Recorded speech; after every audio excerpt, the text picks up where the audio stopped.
Digandengnya tim ahli dari Universitas Sriwijaya oleh Polda Sumsel dalam penanganan Karhutla untuk membantu penyidik Polda Sumsel dalam memproses hukum kasus Karhutla. Dan nantinya tim ahli Unsri bisa dijadikan saksi oleh Polda Sumsel jika menangani kasus Karhutla, serta untuk mencegah bencana Karhutla itu sendiri di wilayah Sumsel.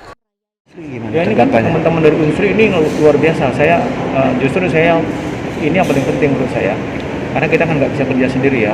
Teman-teman yang ahli ini kita manfaatkan keahliannya untuk sama-sama membantu, ya, terutama dalam konteks mencegah. Juga ini kan juga ada yang ahli hukum. Nah ini juga dalam konteks ketika terjadi masalah-masalah pidana, sehingga penyidik mudah untuk mendapatkan keterangan dari ahli.